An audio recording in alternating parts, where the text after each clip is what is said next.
Hello, people. Andrew here, talking about comics from a reader, collector, speculator, investor point of view, in that order of importance to myself. Today I'm taking a look at the West Coast Avengers. It started off as a four-issue miniseries in 1984, written by Roger Stern and illustrated by Bob Hall. Hard to imagine now with so many Avengers books out on the market, but in 1984 there was only the one that had started in 1963, the main book called The Avengers. Roger Stern was writing that, and Bob Hall illustrating it as well. And Roger Stern was saying that, there's a lot of Avengers characters. Well, there was like 20 or so, and there was only enough space in the main book to talk about a few of them, and mainly six or so at a time. And there's no place for some of these other heroes. And he proposed to Jim Shooter. He says, what happens if we do a second Avengers book and we can talk about some more of these other characters that are Avengers or have been Avengers that, don't have a home in which we can tell their stories. Jim Shooter agreed to the idea, and so in 1984, Roger Stern, Bob Hall, wrote the West Coast Avengers with the intention of perhaps, continuing the series if it sold well. What is the first series about? First mini-series? It is really like an extension of the Avengers. If you're not familiar with the Avengers or a fan of the Avengers, you could jump on here about a whole new team and start your journey through the Avengers history and what have you. But a lot of what happens in this book you need to know. Well, it helps to know some of the characters and some of the development. It's a very simple story. Hawkeye gets together and puts together a band of 5 heroes, and then they go off to fight Graviton. And that's the end of the series itself. Is it a good story? Well, it's okay. I mean, the fact that the Shroud shows up at some point in time adds a little spice to the story, which I enjoyed.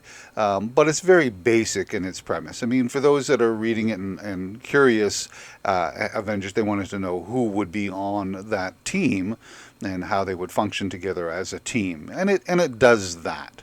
But if you're just looking for a quality story, regardless of who's involved, this isn't really that. It's as I say, sort of like an extension of the existing Avengers. But we did want to find out who the team was, and I will go through some of these books and at the same time talk about collectability and speculation and possibly investment. I don't think that, I'll just blanket it out now, that I don't think there's any investment in any of these books. They're all relatively inexpensive. This book here is 40 years old. It's the first appearance of the West Coast Avengers, and you can still find it for $5 to $10 in raw in a very good condition. As a spec book, it's not bad to have the first appearance of the West Coast Avengers, so I would look at it in that respect, but I wouldn't necessarily go out and get a graded 9.8 copy. I don't see it increasing in value that much. I've been wrong before, but as I say, it's been 40 years and there's been really no movement on this particular book. Collecting reasons. Again, you've got all these faces. I mentioned in one of my videos that somebody bought a copy of the Avengers because it featured Rom on the cover, and he wanted all the appearances of Rom. Well, this would be another one of those books for Rom, but you've got other characters as well. You've got Doc Samson. You've got, I believe, that Shanna the She-Devil, which means I would collect this again for that. There's the Shroud, Red Wolf. So you have all of these images on the cover. And you would collect it for that reason. But as I say, as a reader, as somebody invested in the Avengers, you want to find out who's on the team. And that is revealed, and I'm going to reveal it here, so spoilers. So on this, the second issue, you can see you've got your little your headshot up here, and you've got the team that is formed right now. You've got Hawkeye, his wife Mockingbird, Tigra, Wonder Man, and Iron Man. And it should be noted that the Iron Man in this particular series is the suit is now being worn by James Rhodes. And actually, I think James Rhodes is a better fit for this particular team than Tony Stark. Because a lot of these characters, especially say Mockingbird, they haven't been an Avenger for a long period of time. Even Wonder Man, you may think, I mean, Hawkeye, yes, because he's the leader of the group, but Wonder Man hasn't really been around for that long. Well, long enough, but he's still being tested as an Avenger. And James Rhodes as an Iron Man would be, new to the whole heroing business, and so it would function with that sort of newness of the team. Regardless, this is the team that you have to work with, and they show up for the 4 issues. And as I say, they go on to fight Graviton. Graviton has actually got a fair amount of power behind him, but he's just, he has these ideas about what he wants to do, but he has a horrible plan, and it ends up getting, beaten all the time, or at least come to a stalemate. And he does face off against the West Coast Avengers for a number of issues when they get their own book. And this is the 4th one of the series itself. So, and it's an all right series, more so for those that are reading the Avengers and are curious about some of these characters that, as I said, don't have a home. You're only going to read about Mockingbird or Tigra in this particular book. So this is in 1984, and they run the 4-issue series. It sells pretty good, and there's consideration of, releasing the West Coast Avengers in its own book, but that doesn't happen for about another year. And so when we get to 1985, and they begins their ongoing series that ran for 102 issues and 8 annuals, a couple of changes have happened. One is that Roger Stern is no longer writing it. We have Steve Englehart doing the writing, and Al Milgrom is now doing the artwork. Al Milgrom's artwork is fine. It's clean. It's an easy flow to the panels and to the action. You know who is speaking at any given time. You can follow the action scenes easily enough. There's not a lot of depth or detail to his artwork, but it services the story. And it's not. I don't want to say it's generic, because it's not, but it's very plain. It's serviceable. I'm not crazy. I'm not adverse to Al Milgrom's artwork, but it doesn't do anything to. I don't, open up the book and look at the pages and say, I just would like to study the artwork. I don't find that here, but it's fine.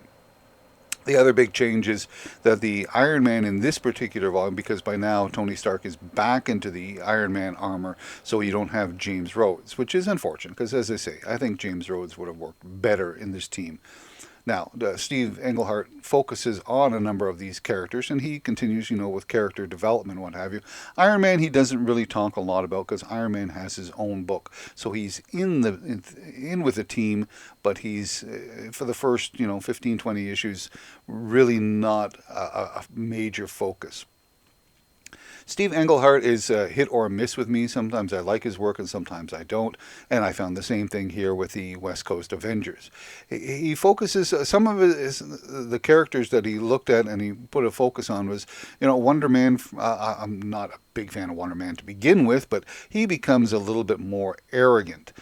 He gets his movie career and thinks he's the be-all, the bee's knees, and the person that you should turn to, and why am I not getting more airplay, because I'm the star of the show type of thing, and his arrogance sort of wears on you a bit. Mockingbird is perhaps the best character in the initial run. I find that she's a S.H.I.E.L.D. agent. She brings a different system of strategy and tactics to the team. And in fact, it's a lot of her strategy and tactics that get the job done and make the combat a winning one, because she has the ideas behind it on how to make things work. I do like her development as a character. Hawkeye, I've always liked Hawkeye because he was spontaneous, and he was often regarded as the weakest Avenger because he has no superpowers. He just has his bow and arrow, and with some special arrowheads, which he keeps, which is fine, which is fun.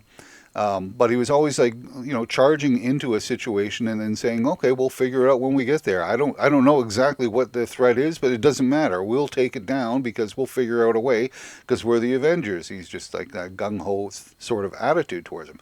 But now he's in a leader role, and he questions himself as a leader. Am I making the right choices? Are they going to follow me? So there's a little bit of that self doubt for the leadership. Now I know he's developing as a character as a leader, but I didn't necessarily like the hesitancy in his approach to things. There was another plot that goes on with Hawkeye when he's trying to get Ben Grimm the Thing to join the West Coast Avengers, and this is a big focus for him, and it goes on for a number of issues where every issue he's just badgering the Thing to join the team. And I get it, it's supposed to be a little lighthearted, a little bit of fun, but it's interesting because he talks about being a good leader. At the same time that the Thing is around, there's this character called Firebird around, and she has a different set of powers. The Thing is basically muscle, and they've got muscle with Wonder Man, and they've got muscle with Tony Stark and Iron Man. They don't really need a third muscle, but he wants it because he wants to show the East Coast Avengers that his team is that much more important because they've got this star cast member, this star hero, joining their team. And there seems to be a little bit some of this of the one-upmanship, which is a little bit a part of Hawkeye's character. He wants to be the showman, but the whole one-upmanship as opposed to being the hero, getting Ben Grimm not because he's a good fit for the team, but because he's good press for the team. I am not sure that I like that particular direction with Hawkeye's mindset. A lot of these early issues focused on Tigra. She's going through a problem with, am I a cat or am I a human? She's conflicted in her head. She feels drawn towards both sides and wants to sort of resolve this. So they go to the mystical Catland and try and solve some of these issues. And the whole mystical Catland storyline goes on far too long for my liking before it comes to any kind of resolution. It does last for like about 15 or 16 issues where that is one of the prime focuses in the book itself. So this is the first issue of that of the main run. Again, not much here for investment, but a spec book. Again, they're not going to cost you a lot of money. There's very little in this collection that costs you a lot of money. And speaking of Tigra, I always like a good Craven cover, and Craven and Tigra have mixed it up before, so this is a good one for that. There were a number of new characters introduced in the West Coast Avengers. Master Pandemonium shows up here, and he's a villain who's looking for lost pieces of his soul that gets tangled up with the Avengers because he thinks one of them may be that lost piece or whatever, and he has access to a portal to a bunch of demons. I'm not really crazy about this particular villain. He comes back and he's much more important later on, and this is his first appearance, so you might want to spec on that. But overall, I didn't find him to be a particularly entertaining villain, and whenever things got really tough, he just sort of teleported out of the zone, and that was the end of the combat. There was no big resolution when it came down to Master Pandemonium. But this is also the issue where Firebird makes her appearance, not as an Avenger, but she shows up, and becomes, sort of like an ally of the Avengers. She wants to be an Avenger. She is perhaps the best character in this particular run. To me, she is. Part of it is, it's a lot of it's her motivation and her stance on things, her belief system. She's a devout Roman Catholic. Her religion plays a big part in who her character is. She does things not because she's looking for personal gain or personal fame, but because she wants to help people. And to do this, she finds that if she was an Avenger as a solo person, she can help X amount, but with a larger group, she could help that many more people.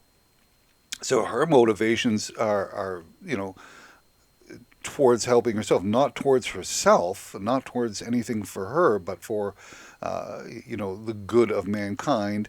Her very Roman Catholic beliefs. I liked her character. I liked the way that it was developed, and she kept true to this her belief system. A lot of guest stars throughout the stories itself. In this one, you've got Werewolf and Morbius. But there are a fair amount of guest stars throughout the entire run of the West Coast Avengers. So for collector reasons, there's different books to be picking up. Again, if you are a Morbius fan or a Werewolf fan, this would be one of those books that you would be picking up. There were some nice covers. That was a nice cover. I thought this was a nice cover. Again, this is Tiger over in Catland. And once again, not really crazy about the Catland story. And there was some strange choices on. Hank Pym returns, but not as a hero, but as a scientist. He still has some issues, and he runs into Ultron 12. And a strange little story here where Ultron 12 has changed his ways and now wishes to be a son to Hank Pym. He says, Dad, and he calls him Dad. And Hank Pym sort of goes along with that, right? And says, yeah, I'd like to have a son. Come on, son, let's do some positive things together. Okay, Dad, I'm not evil anymore. But of course, things don't always work out, and Ultron 11 shows up and says, what the heck is going on here? And takes down Ultron 12 and continues his evil ways, which, puts a strain on Hank Pym even further, because he is going through some hard times. More guest stars. You got the Rangers, which includes Texas Twister, Phantom Rider, Shooting Star, Red Wolf. These were all Firebirds team that they showed up originally in, I think it was Hulk number 257. The team showed up together. Actually, that's first appearance of Firebird as well. So they show up, and there's a story involving here. And as I say, the first batch of stories, I found that they kind of dragged on. They were very wordy for what was actually happening. I didn't care for some of the character developments. I thought the repetition of Hawkeye pursuing Ben Grimm, the repetition of Tigra, trying to figure out whether or not she's cat or human, the arrogance of Wonder Man being on display pretty much every issue. And then you get these goofy little storylines. This is the first appearance of a character called Headlock. Again, if you want to spec on a book like that, and he's teamed up with a Griffin because he found the Griffin wandering around somewhere, and they fight the Avengers. He fights the Avengers, and that's all this is. This is just Headlock and the Griffin versus the Avengers. It has no bearing on anything else in the story, and there are a number of these sort of little issues which are just the West Coast Avengers versus some secondary villain, which again. The main book, Avengers, focused on some big issues and battles. They had Nebula and her pirates. There was a whole Terminus to destroying the Savage Land. They ran into Kang, the Masters of Evil. But here we get this little Headlock guy. And again, a lot of different characters running in here. These were all Master of Kung Fu villains. You have Shockwave and Zaron and Razor Fist. They're all interesting characters, especially the way they were written originally in Master of Kung Fu. But here it's just sort of not quite a Three Stooges thing, but it's we've banded together. Why? Because we all showed up in Master of Kung Fu. But good to see these characters again. I just wish it had been in a better story. Continue on with new characters. You get this one called Half-Life that shows up in this one, and they deal with these. Again, these stories were they weren't all that great. They seemed kind of bland. That one led into the first annual, which I bring in here, and the annuals tend to cross over the East and West Avengers, and this one involves Quicksilver, and I think it's the Zodiac shows up in this one again. The Zodiac does show up later on, and I like the idea behind the Zodiac, but other than the Defender story from the 70s, I haven't really found a Zodiac story that's been that interesting. 25th anniversary for Marvel. They did all these bordered covers. This is the one for the West Coast Avengers. And issue number 17, we got the first appearance of Sunspot. Or is it Sunfire or is it Sunspot? What's his name? Sunstroke. Sorry, I got it wrong both accounts. So this is the first appearance of Sunstroke. And the beginning of a 7-part series where the time, space, or something like that, where the Avengers are thrown back in time on a time platform that is broken and can only go backwards. Kind of an interesting idea. But it's also the beginning of Hank Pym's redemption arc. Hank Pym is, thinking about ending his life. He writes these letters to people, and we get even as close to the point where he's got a gun in his hand and he's, contemplating this. But he's interrupted by Firebird, who is now Esperita. She had gone off to find her faith in God again, to renew her faith, and she comes back as Esperita and stops Hank Pym from ending his life. And then it's not a story about conversion. It's a story about finding your own self-worth and re-examining the positives of your life and finding out a way to make all of the things in the past, repair them or take those as lessons to improve yourself for the future. So she helps Hank Pym get back on track and have renewed faith in himself.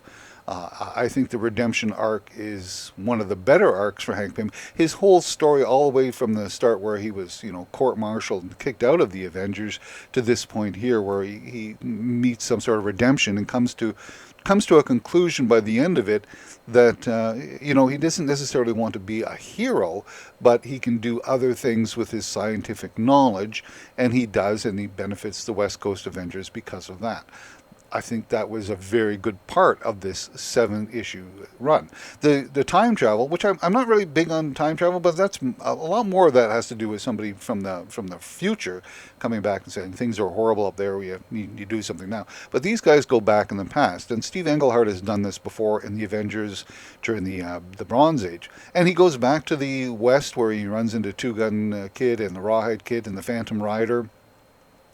And Mockingbird gets left in the West while the rest of the team continue on further into the past. And they go all the way back to Egypt, and they run into Khonshu, which is Moon Knight's patron god.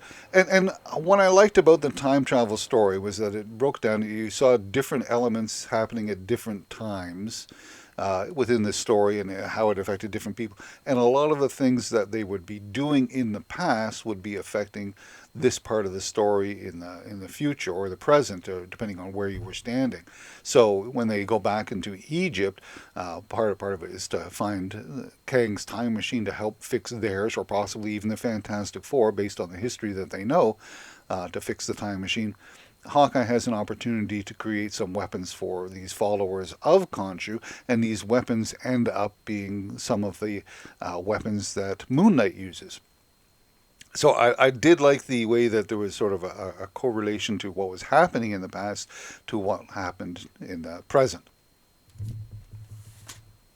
And the final one of the time stories. This is the beginning of the breakup between both Mockingbird and Hawkeye, and also of the West Coast Avengers, because this is a pretty accurate depiction of what goes on. Is that Mockingbird has been drugged by the Phantom Rider and abused to a certain extent by him. And when it comes down to it, sort of when she's free of his mental control, she has the opportunity to save him and decides not to, and just lets him fall to his death. To some of the Avengers, including Hawkeye, this is equal to to murder, because you could have saved him. But I think Hawkeye is also a little bit more miffed that she kept this hidden from him for a number of weeks after, when they all get reunited, that this is what happened, and this was the choice that she made. Anyways, it does create a rift, and it does put into a moral question as well. Is it murder if you don't save somebody, or is it just the way things happen?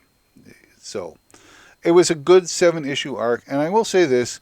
Overall, I'm not really going to recommend this as a reading block for somebody new to the Avengers. I mean, if you're new, you might because you're learning some things, but it's not the greatest of story arcs or storylines that I've seen for these 41 issues I'm going to talk about.